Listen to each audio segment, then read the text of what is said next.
শীতের দিন আসলে শীতের সবজিগুলো এত ভালো লাগে, বিশেষ করে সিজনাল সবজি, এই সিম, ফুলকপি, আরও বাঁধাকপি, বিভিন্ন রকমের সবজি দেখতে এত সুন্দর লাগে। তো আজকে সিম রান্না করছি, আর হচ্ছে গিয়ে কই মাছ।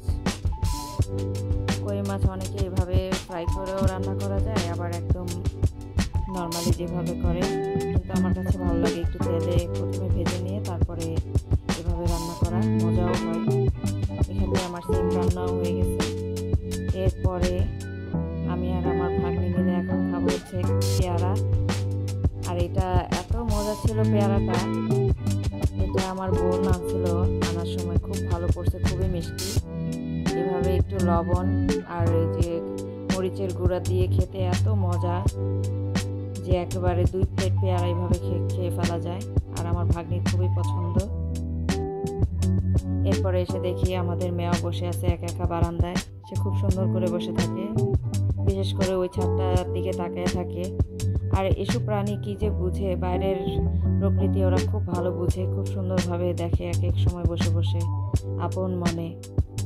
আর ওর উদ্দেশ্যও থাকে আশেপাশের ছাদগুলোতে কখন সে লাফ দিয়ে গিয়ে ঘোরাঘুরি করবে।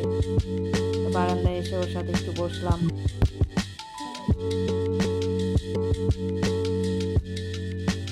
তো বাইরে সে চুপচাপ তাকায় দেখতেছিল। আর ওই দিন আবার একটু পরেই বৃষ্টি হয়েছিল, খুব সুন্দর একটা ওয়েদার।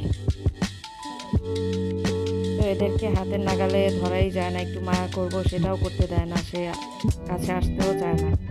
মাঝে মধ্যে একটু আসে আবার চলে যায়।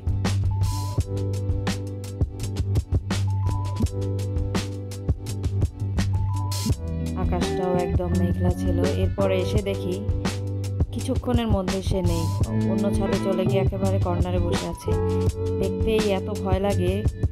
আর ছোটকালে তো সে অনেকবার এই ছাদ থেকে আসা যাওয়ার সময় পড়েছিল নিচে, বিশেষ করে 6 তলা থেকে পড়লে যা অবস্থা হয় তা আর বলার মতো না। এখন একটু বড় হয়েছে, এখন আর ওইভাবে পড়ে না।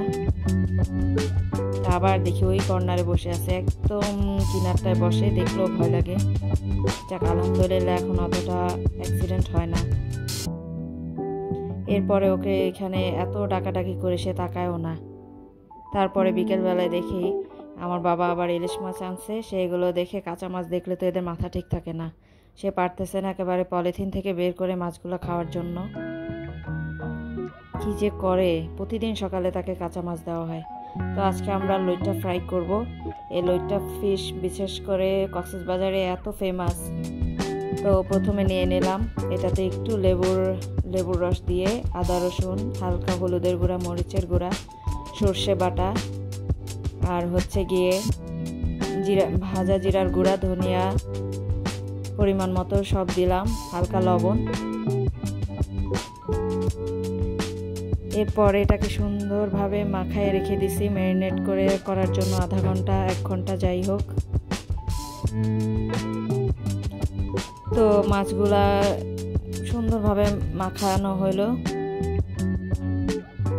এর আধা ঘন্টা পরে এসে এতে কর্নফ্লাওয়ার দিয়ে দিলাম, ময়দার গুঁড়া,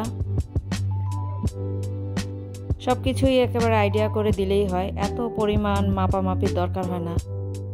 ওটা আলাদাভাবেও আমি বেসনের মতো করতে পারতাম, কিন্তু এটা আজকে এভাবেই করলাম, যেহেতু এই প্রথমবার করতেছি। এরপরে আবার একটা ডিম ভেঙে দিলাম।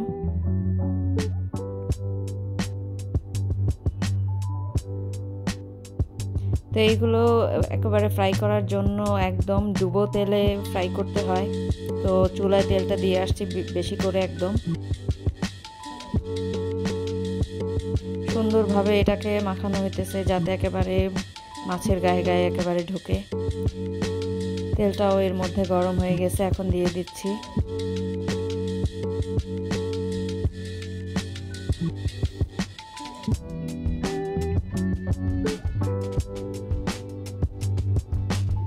এই মাছটা আসলে এমনি করে রান্না করে খেলে অতটা ভালো লাগে না।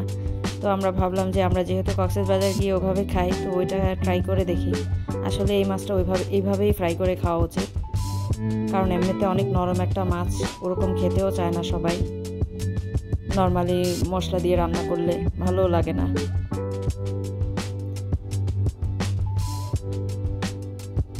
তো এই যে কিছুক্ষণ চুলাটা মিডিয়াম ফ্লেমে রাখা উচিত যাতে পুড়ে না যায়।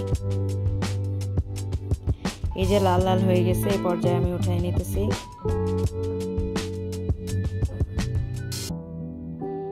তো মাশাআল্লাহ খুবই ভালো হয়েছে, খাইতে খুব ভালো লাগছে, কারণ প্রথমবার হিসেবে আসলেই ভালো হয়েছে।